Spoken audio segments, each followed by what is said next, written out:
Gabi po sa inyong lahat and happy Lord's Day.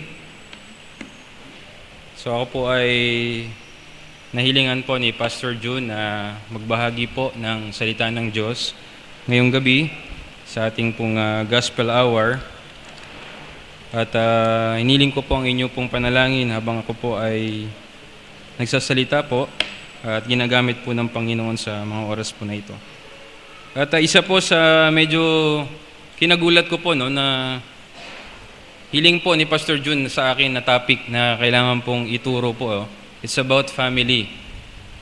Una sa lahat, ako po ay wala pang sariling pamilya. Although I have my family, pero yung pamilya po na alagaan at mga anak na tuturuan. Something na I'm still looking forward po sa kalooban ng Panginoon para sa akin.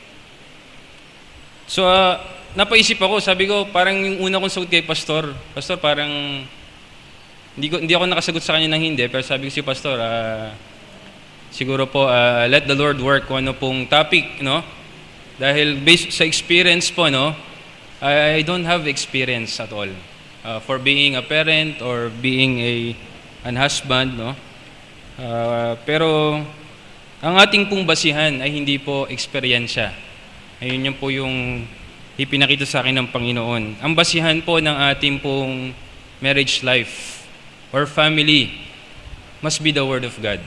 So lahat po ng prinsipyo po na dapat po tinitignan natin sa ating pamilya ay dapat po nakabase sa salita ng Diyos.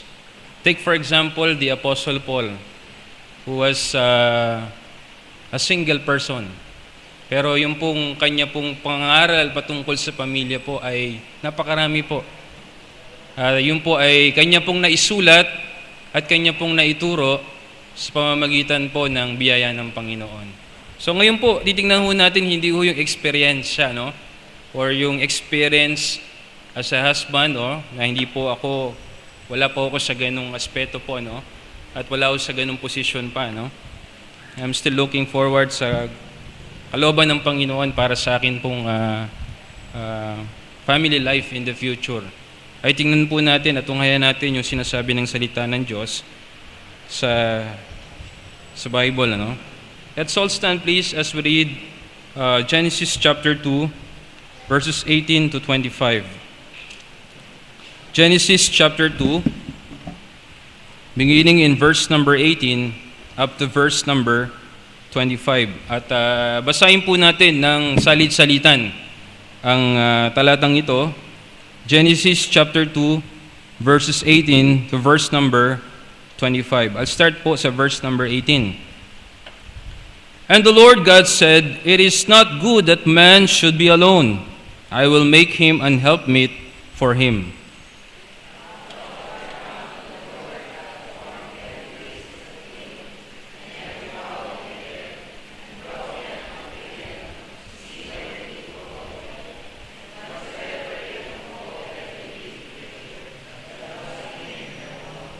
And Adam gave names to all the cattle, and to the fowl of the air, and to every beast of the field. But for Adam there was not found an helpmeet for him.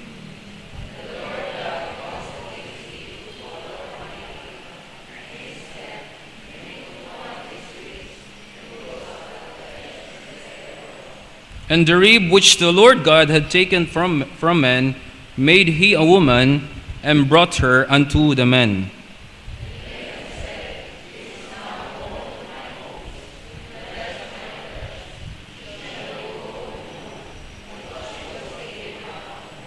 Therefore shall a man leave his wife, his father and mother, and shall cleave unto his wife, and they shall be one flesh altogether. And they were both naked, the man and his wife, and were not ashamed. May the Lord bless His word. Tayo po yung manalangin. Panginoon, salamat po sa gabing ito na binigay niyo po sa amin.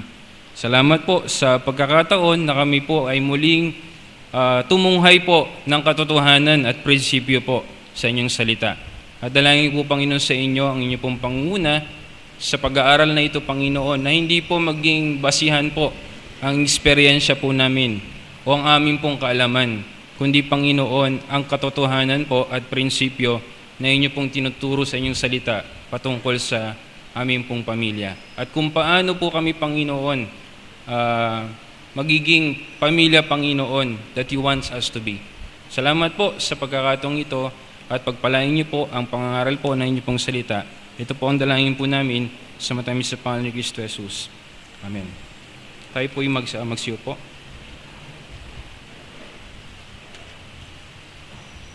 In April 1, 2010, meron pong inaugurate na isang the tallest building in the world. At alam niyo ba kung saan yun nakatayo ngayon? Yung pinakamataas daw, Hindi ko alam kung outdated yung nakita ko, pero ito yung pinakamataas daw so far na building sa buong mundo. Saan pong bansa?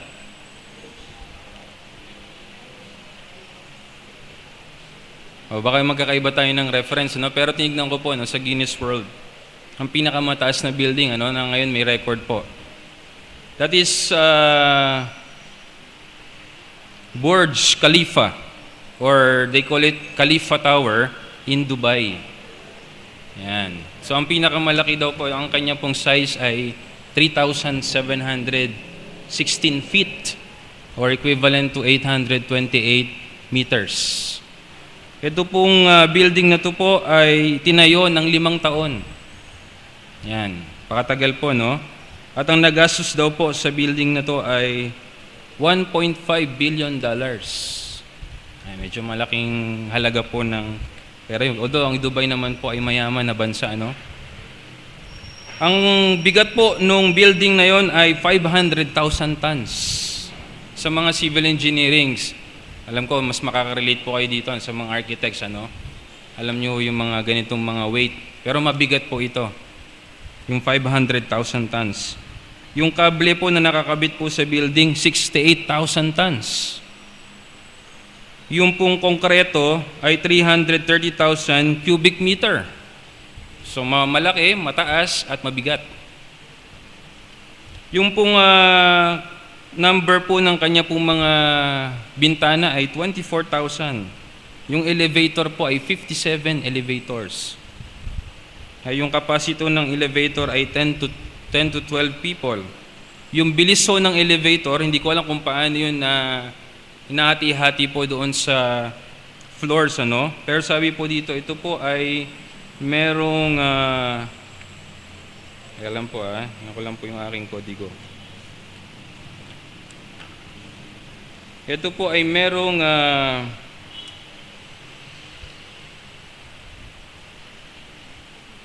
wala po, The depth below the ground is 50 meters.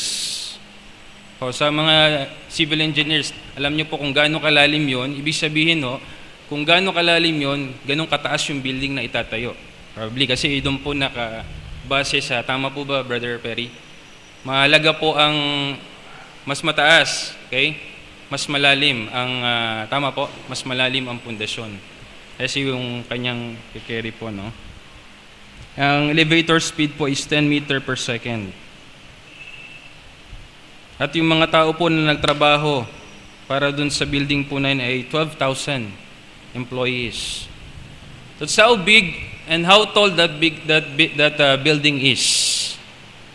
Sigurado pong napakaraming tao, ang napakaraming eksperto ang kinonsulta po para itayo yung building na yun na napakataas. Na hindi lang ang nila is yun po ay maitayo, dapat po yun ay tumayo ng matagal. Sabihin dapat ang pundasyon ay pag-aaralan maigi. Kasi kahit anong taas po ng building, kung yung pundasyon po ay mababaw, siguro mga ilang taon lang nila tinayo yun. Kung 5 years na lang tinayo yun at baka nag-earthquake, baka 1 taon lang, wala pang 1 taon, bumagsak na. So kailangan pag-isipan maigi yung pundasyon. Okay? That is how important the foundation is para sa isang ganung kalaking structure. 3,716 feet. At yung mga pupunta sa Dubai, bisitahin nyo po ito, Khalifa Tower. Okay?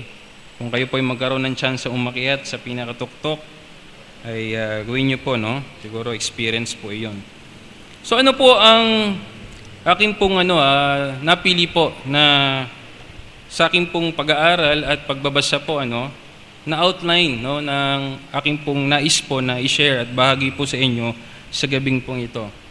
The title of the message that would like us to see this evening, tonight, is Building a Firm Family Foundation. Paano ho ba? Sabi ko nga, hindi po by experience po, we will look entirely from the Word of God. Titingnan ho natin ano ba yung tinuturong prinsipyo ng salita ng Diyos para maitayo ho natin yung ating pamilya sa isang matigas at isang matatag na pundasyon. Okay, ano ho bang tinuturo ng salita ng Diyos? There are 3 things. But before that, let's look at Psalm 127, verse number 1. Psalm 127, verse number 1. Ito po ay narinig po natin ng ilang beses kay Pastor Jun. Psalm 127, verse number 1. Except the Lord build the house, they labor in vain that build it. Maliban ang Diyos ang nagtayo ng tahanan. Which is hindi po yung structure ng bahay natin. Hindi ho yung 3-story building na bahay natin. Hindi ho yung 2-story o hindi ho yung mataas na building, mga mansyon. Ang sinasabi hong bahay dito, tahanan, ay tayo po, pamilya. Sabi po dito, kung hindi po ang Diyos ang nagtatag ng pamilya o nagtayo ng pamilya, yung mga nagtatrabaho para pagsikapan na ito po ay maitayo, is in vain. It's going to be in vain. So ano po ang mga dapat po nating maintindihan na pundasyon? Ano yung pundasyon na nakikita natin kung illustrate natin yung isang building? Ano po ba yung mga dapat nandoon? Para po yung pamilya natin ay maging isang pamilya na gusto ng Panginoon para sa atin. Especially as Christian family. Okay? We are happy na tayo po ay nakabilang sa isang Kristiyanong pamilya. Pero hindi ho sapat yun. Nakikita ho natin kung ano po yung pundasyon na tinuturo po sa salita ng Diyos. And I'm thankful and also the young people who are here, tayo po ay natututo habang hindi pa ho hinahanda ng Panginoon yung ating pagpunta sa ganung estado ng buhay na marriage life and also family life. Tinuturuan tayo ng salita ng Diyos. Baga, kung tayo po ay titingin lang sa salita ng Diyos, then you can be the kind of husband God wants you to be. You can be the kind of wife God wants you to be. You can have a good marriage life and a good family life. Kung isasano po natin, sa basihan natin ay ang salita ng Diyos. Sabi po dito, very strong, sabi po, except the Lord build a house, they labor in vain that build it. So what is interesting about this? Kung mapapansin niyo po, from Psalm 120 to Psalm 134, meron po kayong makikitang caption na A Song of Degrees. So ito po ay series ng awitin na ang po ng mga scholar, ito po ay sinulat ni King David. Pero mapapansin niyo po, sa kalagitnaan itong mga series ng awiting ito, which is in Psalm 127, binanggit po ang tungkol sa pamilya. Very interesting. Kung umaawit po tayo ng series of songs, sa kalagitnaan ay siningit po ang isang awitin na patungkol sa pamilya. Sinulat po sa pamamagitan ng conviction na binigay ng Panginoon patungkol sa pamilya. Bakit ito nasabing pamilya po ito? Kung mababasa niyo po yung verse number 3, to verse number 5, it talks about our children. Your children, who is the heritage of the Lord, the quiver full of them. Sa mga magulang, these verses are for you. Tinuturo po ng salita ng Diyos. And what is more interesting about this, ito po ay sinulat, yung pinag-aaralan ko po, it can be, ito po ay sinulat ni David, kay Solomon, or it can be written by Solomon himself. Pero kung makikita po natin yung first 4, beginning from chapter 120, this is the Song of David. So it can be a song, it can be something that was written by David, his father, para sa kanya. Ano pong interesting dito? Solomon was given a task to build the temple. Alam po natin na siya po ang binigyan ng kapamahalaan mag-oversee ng pagtatayo ng templo ng Panginoon. I don't know. Marahil sa kanyang capability. I don't know. Dahil siguro po dahil si David po ay hindi ho pinayagan ng Panginoon because he is a man of war. Pero para kay Solomon na binigyan ng isang task na ganoon, kailangan niyang pag-aralan. Although meron siyang contractor, si Hiram, no? Pero kailangan niya matuto. Kailangan niyang pag-aralan yung detalye kung paano itatayo ang templo ng Diyos. So this is very interesting para sa isang tatay, nasasabihan mo yung anak mo na alam mong in charge by God, to build the temple. Bakit po? Kasi mas madaling maiintindihan po. Na ang isang pundasyon ng buhay natin na hindi nakasalig sa salita ng Diyos at sa Panginoon is going to be in vain. Hindi ho magiging matatag ang buhay natin as individual, as a family, and as married people. Solomon was a builder. He is a man who understands building and which are the things that are involved in it. Naintindihan niya yun. For instance, Solomon would really surely understand that building is hard work. Mahirap. Hindi ho madali na magtayo ng isang building. Hindi ho yun simpleng bagay. Much more marriage life. Much more building your family. It's hard work. It's not an easy thing. Hindi ho yan madaling bagay. Kayo po ang makakapagsabi niya, mga magulang. No, hindi ho madali para kayo po ay magtayo ng isang pamilya. So ano po ang tinuturo ng salita ng Diyos? It is hard work. If you have a construction project, there is hard work involved. Likewise, in marriage and family, it is hard work to have good marriage, and it is hard work to have a good family. Mahirap po talaga. Sa mga pamilya, mas makaka-relate po kayo dun sa sinasabi ko, no? Hindi ho madaling magtayo ng pamilya. Hindi ho madaling mag-raise up ng pamilya. Mas naiintindihan niyo po yan kaysa sa akin. So ano po ang tinuturo sa atin ng salita ng Diyos? Except the Lord build the house, they labor in vain that build it. Solomon would have also understand that it is important that you have a good general contractor para sa isang building project, para sa isang construction project. Kailangan magaling yung general contractor. Kailangan magaling yung nag-iisip. Kailangan magaling yung nag-iisip kung paano maitatayo yung isang building na ito ay hindi babagsak. I don't know kung tama po yung Brother Perry, no? Alam ko meron pong taon na dapat nakatayo po ang building at pag yun po ay bumagsak na doon sa taon na yun, pwede hong kasuhan yung 50 years. Sa ilang story pong building yon, Brother Perry. Kahit ilang story po yan. So 50 years, dapat hindi babagsak yung building. So very crucial para sa isang civil engineer na pag-isipan maigi. At siguraduhin na yung kanyang measurement, yung materials na gagamitin would be enough para yung building po ay maging umabot ng 50 years. No?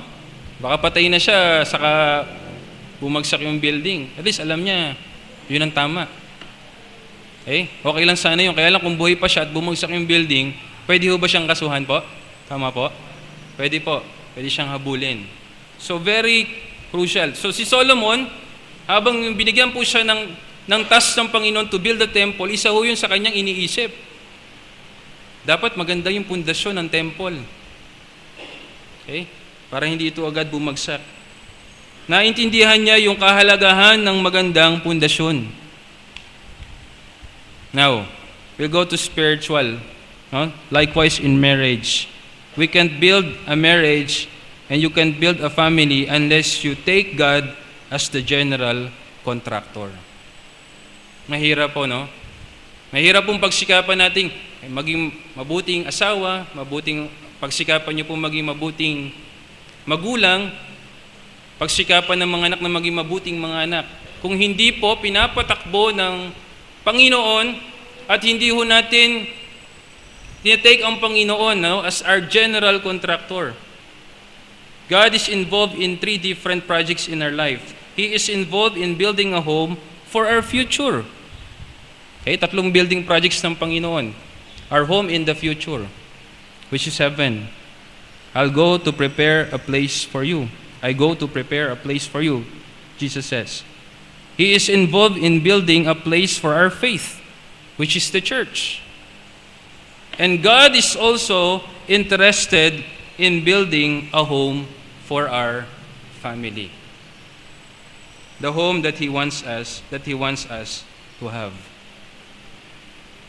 Okay? Yung pamilya po na gusto ng Panginoon, He is interested, very much interested, na tayo po'y pangunahan, na tayo po ay govern,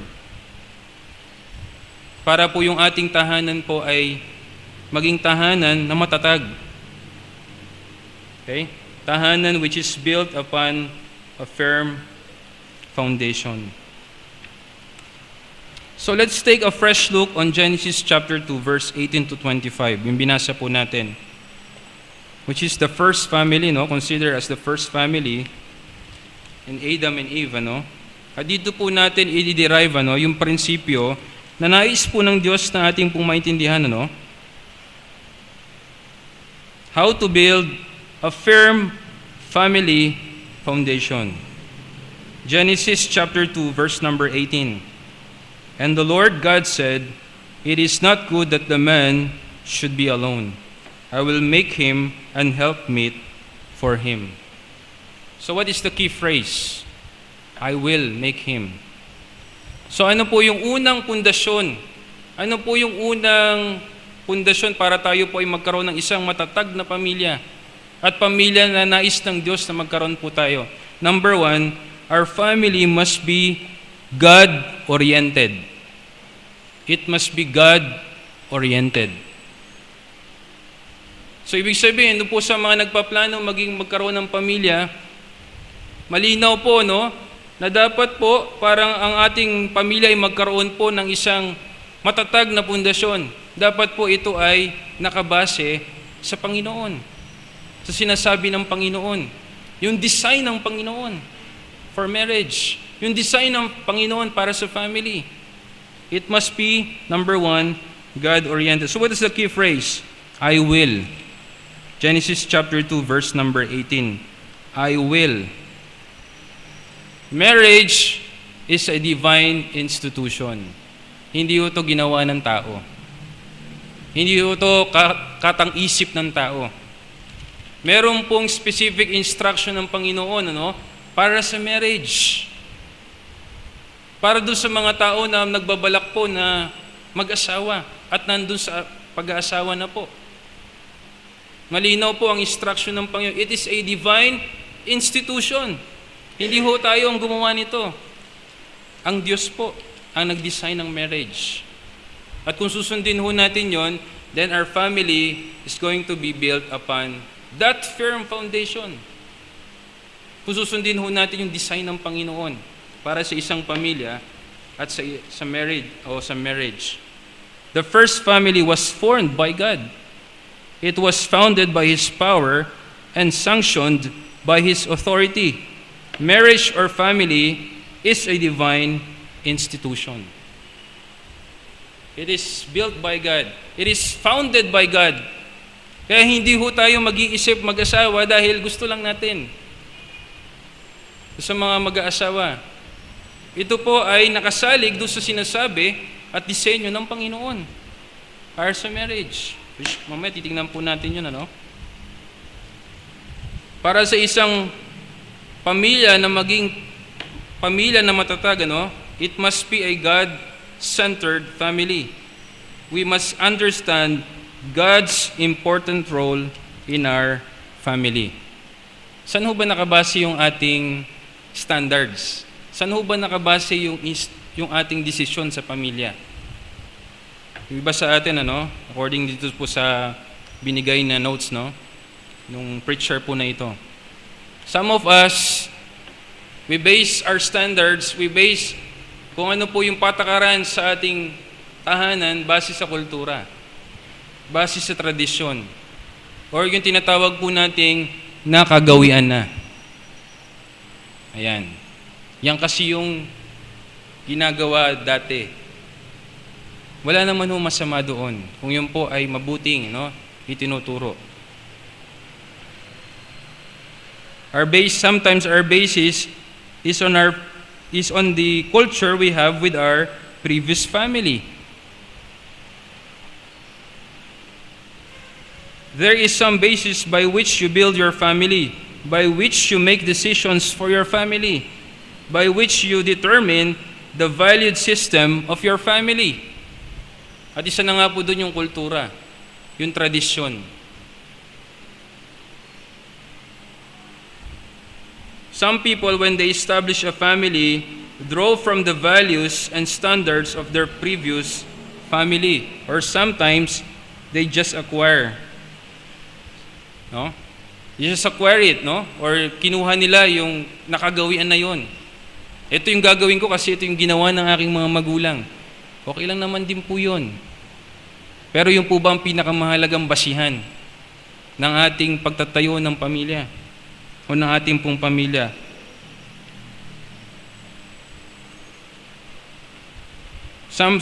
May mga ibang tao po, ganun kasi yung pamilya ko eh. Pag nag-uusap sila, nagsisigawan sila, at kung sino yung pinakamalakas ang sigaw, siya ang nananalo. Tahimik yung isa. Ngayon, siya, pagdating niya sa kanyang pamilya, yun din ang ginagawa. Lalakasan ko din ang sigaw ko para ako ang may authority. Ako ang magaling. Ako ang mananalo. Yun ang ginagawa ng aking mga magulang. Hindi po. Hindi ho natin binabase doon sa nagawa ng ating mga magulang o ginagawa ng ating mga magulang. Number 2, ito, celebrities. Okay? Yung iba, sabihin niya, anak, ang baduy naman ang damit mo. Dapat kayahin mo yung yung fashion ngayon. Okay? Dapat fashionable ka ngayon. Dapat in. Dapat in ka ngayon. Okay? Huwag kang magsuot ng mahaba. Ang pangit, para kang losyang. Para kang Oh? Ang mga in ngayon, yung fitted. Yung in ngayon, yung paiksi ng paiksi. Ayun ang in ngayon. Tingnan mo si ganyan. Tingnan mo si Chris Aquino. Tingnan mo si ganyan. Or si Sarah Geronimo. Or sino man. No? Tingnan mo. Dapat ganun. Dapat fashionable. Para in. Para hindi ka nahuhuli. So some of us, we base our standards on celebrities or on the world system. This world is doing everything in its power to undermine and totally destroy the biblical foundation of the family. Ito po ang isa sa mga bagay po na pinakita ng Panginoon sa akin habang po'y nag-aaral. Our family is always under the attack of the devil. Inaatake ho yan. Lalo na kapag ang pamilya ay naglilingkod sa Panginoon. Pag ang pamilya po ay nandoon sa ng pagsunod sa Panginoon. Siguro, no? Pamilya ay nagmamahalan, inaatake ng dyablo.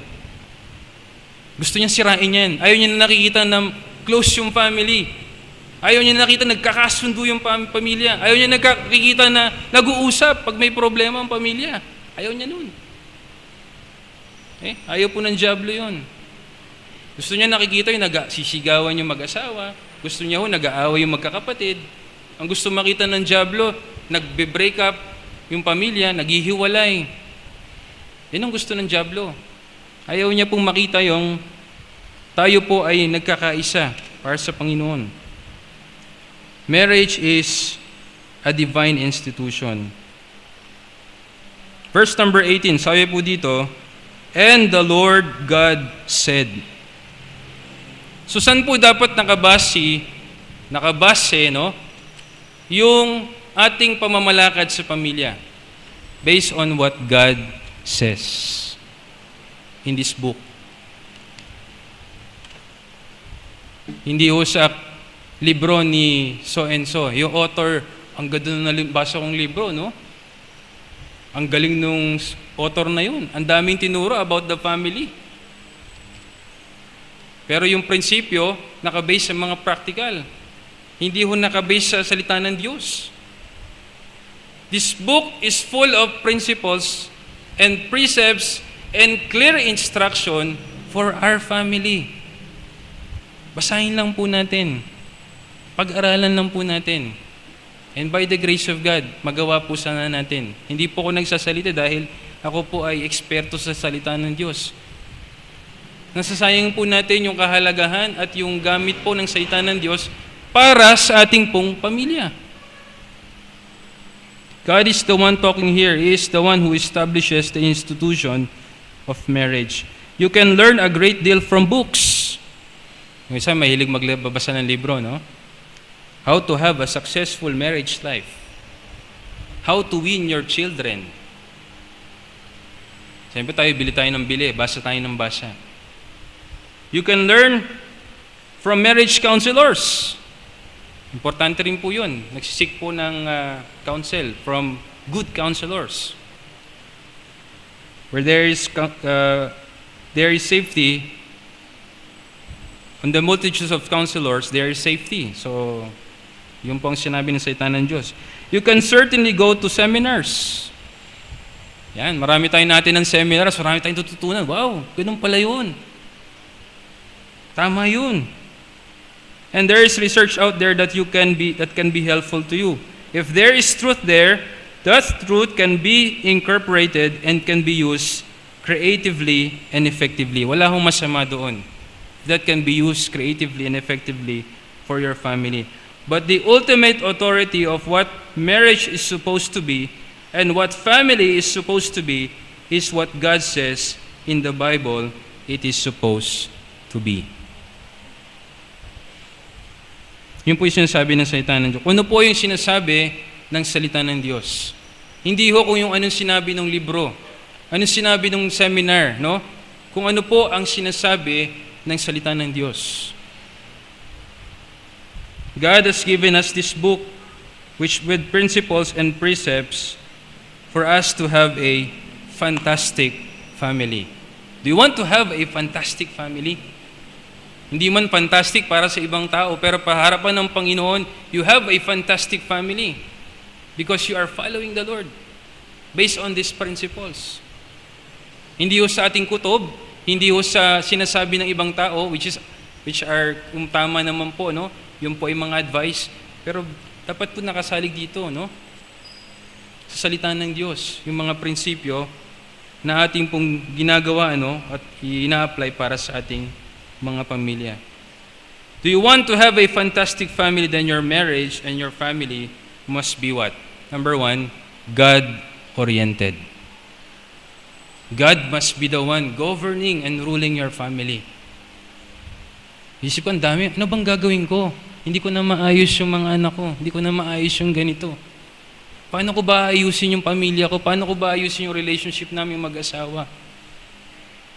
Okay? Ang daming mga iba, nagsisik pa ng counsel doon sa mga hindi mananampalataya. Sabihin ng mga hindi mananampalataya, di hiwalayan mo. Di maghanap ka rin. Diba? Huwag ka martir, no? Imbis na tayo po ay tumingin sa sinasabi na prinsipyo ng salita ng Diyos, minsan ganun po ang ginagawa natin. God must be the first and final authority upon which the home is built. He should be the first and final authority of our home. Dapat po yung ating pong mga prinsipyo sa ating tahanan ay nakabase po sa salita ng Diyos. Number 2, goal-oriented. Goal-oriented. Meron pong goal ang family. At ano po yung goal na tinuturo ng salita ng Diyos para sa isang pamilya at para sa mag-asawa? What is that ultimate goal? Genesis chapter 2, verse number 24. Genesis chapter 2, start with verse number 23 to verse number 24. And Adam said, "This is now bone of my bones and flesh of my flesh. She shall be called woman, because she was taken out of a man." Therefore shall a man leave his father and mother, and shall cleave unto his wife, and they shall be one flesh. So what is the ultimate goal of marriage or family? The goal is oneness. Pagkakaisa. Pag ako po ay umaattend ng kasalan, nakikita ko yung sinasabi ng...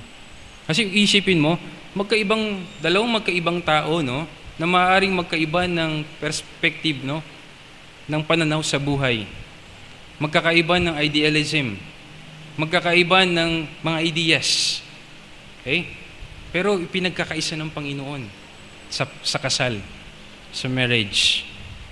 That's the wonder of marriage. Sabi po, the ultimate goal is oneness. They shall be one flesh. For married people, nire-remind po tayo ng salita ng Diyos. Iisa po ang mag-asawa. Okay? You are one flesh. There should be unity in marriage and family. Isa po. Pinagbibigkis po ng Panginoon. Isa sa mga katangian ng isang matatag na pamilya ay ang pamilya na merong pagkakaisa. Ano po ang dilema? Incompatibility. Sabi po ng isang writer, the difficulty of achieving a happy marriage is compounded by the fact that men and women are basically incompatible. Okay? May mga incompatibility. There's no such thing as ideal men and women, sabi nga po nila. Okay? They have goals, needs, emotions, and drives which are incompatible with those of the opposite sex. Meron pong ganun, magkakaiba. Yung iba sa inyo, nadidiscover nyo na pagdating ng pag-aasawa po. Tama po ba sa mga sa mga nag-asawa po? The same thing is true in a family when the children are born. They are all different. So what is the dilemma? Incompatibility. Paano? Iba to. Iba yung iniisip ko sa iniisip niya. So paano? Paano makakasuto pa rin yung sinasabi ng Panginoon, the ultimate goal for marriage, goal-oriented, na magiging isa ang pamilya? Paano? That's the dilemma. Kahit yung mga anak niyo po siguro, pag pinagmamasdan ninyo, magkakaiba ng gusto, nag-aaway-aaway, di ba po? Kasi magkakaiba ng iniisip, magkakaiba ng ugali, magkakaiba ng gusto. So paano? Paano magiging totoo yung sinasabi ng Panginoon that there should be unity in the family? So how? Sabi po sa Psalm 133 verse 1, it is a pleasant thing for brethren to dwell together in unity. It is a good thing. It pleases the Lord para yung mga kanyang mga anak ay nagkakasundo-sundo. Same thing, likewise in our family. So paano po? Magkakaiba nga po eh. Kahit po yung mag-asawa na matagal na bago sila nag-asawa, pagdating po ng pag-aasawa, I believe meron pa rin po kayong mga differences na nakikita po sa inyong prinsipyo, sa inyong pananaw sa buhay. So paano po? Ito po ang sagot ng Panginoon sa atin, sa salita ng Diyos. 1 Corinthians chapter 10, verse number 31. 1 Corinthians chapter 10, verse number 31.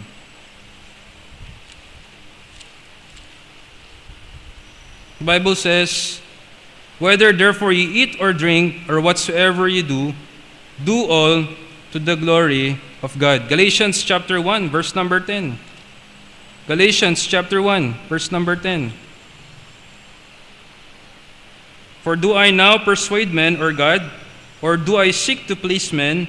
For if I yet please men, I should not be the servant of Christ. So paano po magkakaisa ang isang tahanan? Kapag nagkaroon po sila ng ultimate goal na sa lahat po ng desisyon na kailang gagawin, okay? Nandun po ang Panginoon. Ito bang bagay na ito ay makakapagbigay ng kalwalatian sa Panginoon? Hindi ho dun sa, ito ba ay best para sa'yo? Ito ba ay best para sa'yo? Ito ba'y best para sa ating mga anak? Ultimately, the goal is, ito pong bagay na to ay makakapagbigay ng kaluwalhatian sa Panginoon.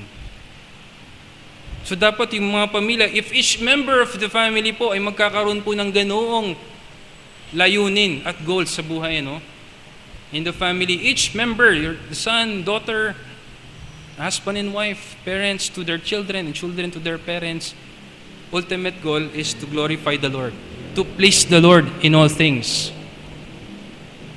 Palagi ko po, magkakasundo po. By the grace of God, magkakasundo po ang isang pamilya na meron pong isang layunin na higit sa lahat, maluwalhati ang Panginoon. Whatsoever you eat or drink, whatsoever you do all for the glory of God.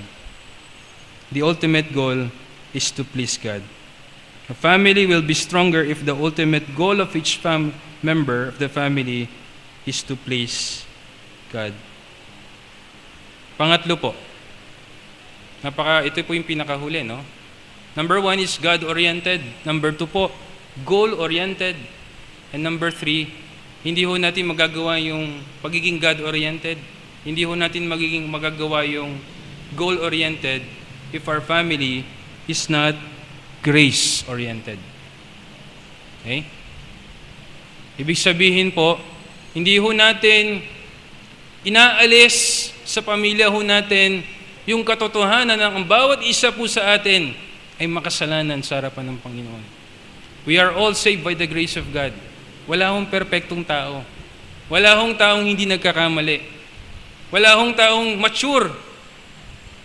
Okay? Na nandun na siya sa ano ng kanyang maturity, ang sinasabi niya, malayo na ako, nagsisimula ka pa lang.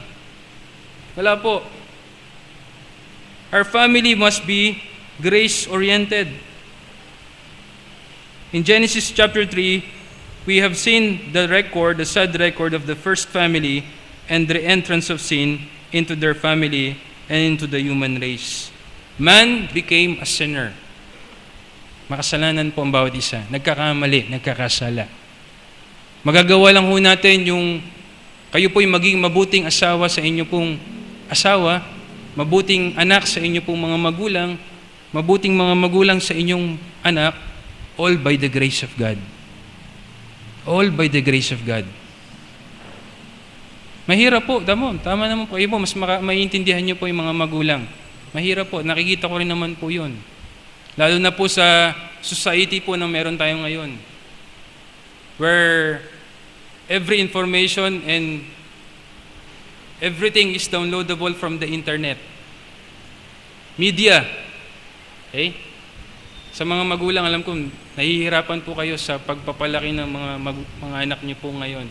Dahil po sa society po na meron tayo ngayon. But we can be the kind of family God wants us to be, all by the grace of God. All by the grace of God. You married a sinner. Your spouse married a sinner. We are struggling to our sinful nature. Christian dads battles temptation. Christian dads make mistakes. Christian moms struggles and blow it sometimes. Christian boys and girls and young people were pagans sometimes because we are all sinners and we are saved by the grace of God. So ibig sabihin para tayo po ay manatili na yung buhay po natin ay nakasandig sa matibay na pundasyon ng pamilya. It must be God-oriented, it must be goal-oriented, and finally, it must be grace-oriented. May the Lord bless His word. Let's pray. Manaming Diyos, salamat po sa amin pong natunghayan, Panginoon, sa inyo pong salita. Kami po ay nagpapasalamat, Panginoon, bilang mga single person na sa amin pong edad po ay ipinapakita niyo po sa amin yung mga malilinaw na prinsipyo po. Na sa inyo pong biyaya ay sana po ay amin pong magampanan at isabuhay po sa magiging pamilya po namin. And for those who are married and for those who have their own family, Salamat Lord dahil pinakita niyo po that for us to have a firm family foundation, our family must be God-oriented. A family must be goal-oriented. The goal of ultimately pleasing you. And our family must be strengthened and built upon the grace of our God. Kami po ay magiging pamilya po, magiging asawa, magiging mga anak, magiging mga magulang na gusto niyo po, Panginoon, para sa amin. At yung pamilya po na matatag, Panginoon, para sa amin. Only if and only by your grace of God. Salamat po sa pagkakataong ito. Salamat po sa pangungusap niyo po sa amin. At salamat po sa lahat ng mga pangaral po na ito na inyo pong itinuro sa amin. Na importante po at mahalaga po sa aming pong pamilya. Sapagkat ito po ang dalangin po namin sa matamis na pangalan ni Kristo Jesus, naming Panginoon, tagapagligtas. Amen.